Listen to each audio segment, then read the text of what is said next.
Hi, good morning. Welcome back to morning walk with Vivek. बहुत बार लोगों से सुना है इस बात को कि साहब टाइम बड़ा चैलेंज है, टाइम नहीं है। कई बारी लोगों को सुना कहते हुए कि साहब जब टाइम होगा तब हम ये काम करेंगे। हम जब रिटायर हो जाएँगे तब शायद हमारे पास में ज़्यादा टाइम होगा। या जब हम सक्सेसफुल हो जाएँगे, जब हमारे पास में ज़्यादा पैसा होगा तब हमारे पास में शायद ज़्यादा टाइम होगा। तब हम वो चीज़ें करेंगे जो हम करना चाहते हैं।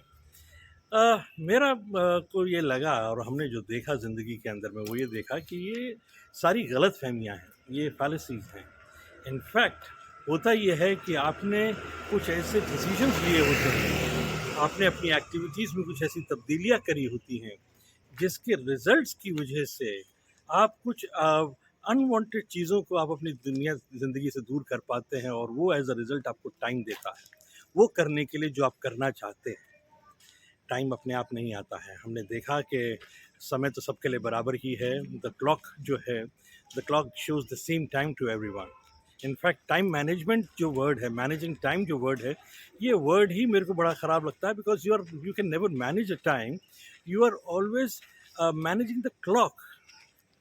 ओके, तो आइए चलिए इसी बारे में थोड़ा-सा बात करते हैं। इनफैक्ट मैं कई एक बार मैंने वो एक सेइंग सुनी थी, जो मैं आपसे शेयर करूँगा। If you want to get done anything important, give it to a busy person, वो काम हो जाएगा। बिकॉज़ जो व्यक्ति बिज़ी है, वो एक इम्पोर्टेंट काम की इम्पोर्टेंस समझता है, वो प्रायोरिटी को समझता है और वो काम को फिनिश करना जानता है। इनफैक्ट अगर देखें टाइम मैनेजमेंट जो है वो मैनेजमेंट का वर्ड है और उसमें ये कहा गया है कि management is about working under a system which is prevalent for ages. एक ऐसा सिस्टम जो सदियों से चला आ रहा है और वो उस तरीके के रिजल्ट्स देता आ रहा है उसी तरीके के। तो अब सवाल ये उठता है कि अगर आप खूब मेहनत कर रहे हैं, आप खूब अपने टाइम को यूटिलाइजेशन कर रहे हैं, आपको रिटर्न्स भी मिल रहे हैं, रिवॉर्ड्स भी मिल रहे हैं, लेकिन क्या आप वाकई में कंटेंटेड हैं, हैप्पी हैं अपनी परफॉर्मेंस से? बिकॉज जो रीज़न हमने पाया वो ये पाया कि कहीं ना कहीं वो जो सिस्टम जो वो अपना रहे थे, जो मैनेजमेंट का जो सिस्टम था, वो एजेस ओल्ड है। और इसका वजह से हो ये रहा है कि वो ही रिजल्ट्स आपको मिले जा रहे हैं बार बार। तो इसका सोल्यूशन क्या है?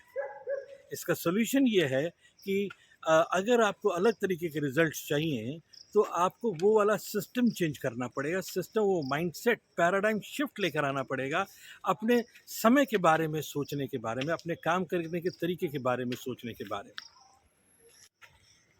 क्योंकि मेरे को बड़ी लॉजिकल लगती है बात के साथ, जिस माइंडसेट से हमने कोई प्रॉब्लम क्रिएट करी थी, उसी माइंडसेट से हम सॉल्यूशन नहीं ढूंढ सकते। We have to elevate ourselves. तो मैं यहाँ पर दो एग्जाम्पल से अपनी बात ख़त्म करूँगा। पहला तो ये है कि हम सिचुएशंस को देख कैसे रहे हैं। हमारे को बेसिकली टाइम मैनेजमेंट से ज़्यादा हमको कंट्रोल ऑफ इवेंट्स पे ज़्यादा ध्यान देना चाहिए। अगर हम अपनी इवेंट्स को कंट्रोल कर लें तो टाइम शायद अपने आप मैनेज हो जाए। कहना क्या चाह रहा हूँ मैं? देखिए, लाइफ के अंदर में दो तरह की सिचुएशंस होती हैं। A situation which is within our control and the situation beyond our control. Within our control के अंदर में बहुत सारी चीज़ें आती हैं कि साहब हमारी डेली एक्टिविटी क्या है, हमारा सुबह से उठ के रात के सोने का हमारा तरीका क्या है, हम कहाँ पर अपना टाइम लगा रहे हैं, newspaper, TV, gossip, spending more time on social media, things like that. आप बहुत सी चीज़ें अपनी अपनी ज़िंदगी के पैटर्न में देख सकते हैं जो कि आपके कंट्रोल में हैं। आपके फ्रेंड सर्कल, आपके रिलेशंस, आपका सोशल एक्टिविटीज़, जो कि शायद आपकी बेसिक कोर वैल्यूज़, जैसे जो आपने आपका जो लाइफ मिशन है, शायद उसके साथ में ब्लेंड नहीं करता है। आपको अच्छा लगता है वो एक अलग बात है, लेकिन लाइफ मिशन जो है आपका, लाइफ मिशन से मेरा मकसद ये है, ये थोड़ा सा एक अलग सब्जेक्ट है, लेकिन फिर भी मैं कहना चाहूँगा कि आप जॉब में अच्छे हैं, करियर में बहुत अच्छे हैं, जो आप कर रहे हैं बहुत अच्छे हैं, लेकिन अगर वही आपका पर्पज़ है लाइफ का तो बात एक अलग है। लेकिन अगर उसके अलावा कुछ और चाहते हैं अपनी ज़िंदगी से और वहाँ पर आपको लग रहा है कि वहाँ पर कहीं ना कुछ टाइम क्लैशेस हो रहे हैं, टाइम के चैलेंजेस आपको आ रहे हैं, जिसकी वजह से आप अपनी उस कोर वैल्यूज़ को हिट नहीं कर पा रहे हैं, मिशन को पूरा नहीं कर पा रहे हैं, तो देखिए कौन कौन सी चीज़ें हैं जो कि विद इन योर कंट्रोल हैं और उनको आप मैनेज कर सकते हैं, उनको आप कंट्रोल ऑफ इवेंट्स कर सकते हैं। बहुत सी चीज़ें होती हैं जो बियॉन्ड कंट्रोल है। हमारे साथ विडंबना ये है, बियॉन्ड कंट्रोल के अंदर में मौसम ख़राब है, बाहर की सिचुएशन कैसी है, पॉलिटिकल सिचुएशन कैसी है, ऑफिस का चैलेंजेस हैं, दुनिया भर की चीज़ें हैं। ऐसी बहुत सी चीज़ें हैं जो बियॉन्ड कंट्रोल हैं, जिनको हमें इन एनी केस फेस करना ही करना होगा। हम बहुत ज़्यादा फोकस उन पे लगाते हैं, और जो चीज़ें विद इन कंट्रोल हैं उनको हम इग्नोर कर देते हैं, बिकॉज दे अभी वी फील दैट कि नहीं, यही तो हमारी ज़िंदगी है। अगर थोड़ा सा पैराडाइम शिफ्ट कर लें यहाँ पे, बियॉन्ड कंट्रोल को आउट पे ध्यान ना दें, लेकिन जो विद इन कंट्रोल हैं अगर उन पे ध्यान देना शुरू कर दें और उनको अगर मैनेज करना शुरू करें, कंट्रोल ऑफ इवेंट्स की जो मैं बात कर रहा था, बहुत फ़र्क पड़ जाएगा। सेकंड जो चीज़ मैं बात करना चाहूँगा वो ये था कि भाई जो आपके कंट्रोल में भी हैं चीज़ें, उनको भी आप किस तरीके से सिग्निफाई कर सकते हैं। 3 तरीके से कर सकते हैं। Things which are not important at all, which can be done by other people, things which are in control, which are important, and the things which are urgent, which are utmost important. यहाँ से भी एक थोड़ा सा paradigm shift की मैं बात करना चाहूँगा। यहाँ पे एक हमारा एटीट्यूड भी आता है, जो कि वो चीज़ें जो हमारे लिए इम्पोर्टेंट नहीं है बिल्कुल भी, मतलब इम्पोर्टेंट तो हैं, but that things which can be delegated to other people, जो कि कोई दूसरा भी कर सकता है और आपके लिए वो वैल्यूबल टाइम बच सकता है। मे भी हो सकता है कि अगर आप स्टूडेंट हैं या कोई और कोई हाउसवाइफ हैं, या ऐसे घर के बहुत से चोर्स हैं, जो ऐसे बहुत से काम हैं जो कि शायद कोई दूसरा व्यक्ति कर सकता है एट वेरी मिनिमल कॉस्ट। आप वो समय बचा सकते हैं अपने लिए और आप अपने उस टाइम को यूटिलाइज कर सकते हैं। बहुत से लेडीज़ के साथ में हमने देखा है कि वो घर के काम के अंदर में इतना ज़्यादा इन्वॉल्व रहती हैं। Educated women, young enterprising educated women who have lot of energy in their heart, in themselves.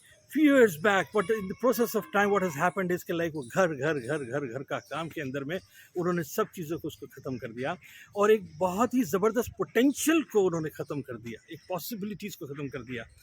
अब आप अंदाज़ा लगाइए कि अगर आप वही काम अगर आप थोड़ा सा डेलीगेट कर देते, ज़्यादा समय नहीं, थोड़े से समय तक, जब तक कि आपका वो मिशन जो था लाइफ का, जो पर्पस था, जिसके लिए आपने इतनी पढ़ाई, इतनी एजुकेशन, जो आपके ड्रीम्स थे, अगर वो जब तक आप अचीव कर लेती, तब तक के लिए अगर उससे सस्पेंडेड डेलीगेट कर देती, उसके बाद में वापस आप अपनी उसी अनऑर्गेनाइज लाइफ के अंदर चले जाएं, क्या दिक्कत है? But by the time you have achieve what ever you wanted. दूसरी चीज़ ये है कि सब इम्पॉर्टेंट चीज़ इम्पॉर्टेंट है हमारे लिए, है ना? तो चलिए सबसे पहले उसको कर लेते हैं, प्रायोरिटाइज कीजिए। ये हम ही को करनी है, हमारे लिए इम्पॉर्टेंट है। दिक्कत क्या आती है? दिक्कत ये आती है कि जो हमारे लिए इम्पॉर्टेंट नहीं है, जो दूसरा डेलीगेट हो सकता है, उसको हम पहले करते हैं, उसको हम प्रायोरिटी देते हैं, बिकॉज उसके लिए हम समझते हैं कि हम इसीलिए तो हैं, इसके ऊपर में हम अपनी पूरी एनर्जी लगाते हैं और पूरा टाइम, पूरी एनर्जी, पूरा फोकस हम उस पर देते हैं, है ना? और जो चीज़ें धीरे धीरे जो पेंडिंग, जो हमारे लिए इम्पोर्टेंट थी, वक्त के साथ साथ हमारे लिए इम्पोर्टेंट होने जो थी, वो इम्पोर्टेंट ना होकर हमारे लिए अर्जेंट हो जाती। मैं छोटा सा एग्जांपल दूंगा आपको कि भाई अगर आपको कोई डिपॉजिट्स करने हैं, आपको कोई फ़ीस पे करनी है, थिंग्स लाइक दैट, एक नेचर बन जाती है धीरे धीरे करके कि कल को वो चीज़ें, क्रेडिट कार्ड बिल्स जिनको हम कभी भी कर सकते थे, जैसे ही वो ड्यू हो रहा था हम उसको पे कर सकते थे, लेकिन कहीं ना कहीं हमारी डिले करने की हैबिट ने, क्योंकि हम कर देंगे, हमारी इंटेंशन ख़राब नहीं है, हम कर देंगे, लेकिन उसने हमें लास्ट डे तक पहुंचा दिया और लास्ट डे पे आते आते तक वो हमारे लिए अर्जेंट बन गया। और अर्जेंट होने पे क्या हुआ, वो हमारे लिए एक स्ट्रेस का मेजर कारण बन गया और उसने हमारे लिए टाइम की अगेन फिर से एक चैलेंज क्रिएट कर दिया कि अब हम क्या करें। हमारे लिए इम्पोर्टेंट वाला काम जो लाइफ चेंजिंग था, वो शायद हम अब उसको नहीं कर पाएंगे, बिकॉज हमारे को इस समय टाइम जो है हमारा अर्जेंट के पीछे देना पड़ेगा। तो ये हर सिचुएशन के लिए अलग अलग होगा, लेकिन मेरा ऑब्जेक्टिव आपसे बात करने का ये है कि आप 2 चीज़ों पे ध्यान दीजिए कि मेरे लिए क्या इम्पोर्टेंट है, क्या इम्पोर्टेंट नहीं है, क्या मैं डेलीकेट कर सकता हूँ। अर्जेंट मत होने दीजिए चीज़ों को, स्ट्रेस फ्री रखिए अपने आप को लाइफ के अंदर। Finish those task when they are not urgent. Focus on things which are important for you, important for your life, for your mission, in purpose of your life. उसको complete कीजिए। अगर आप उन चीज़ों पे ध्यान देंगे, थोड़ा समय लगाइए, बैठिए अपने आप, लिखिए उन टास्क को, डेली टू डू लिस्ट के अंदर में काम कीजिए, अपना समय देखिए कि वो समय आपका कहाँ जा रहा है।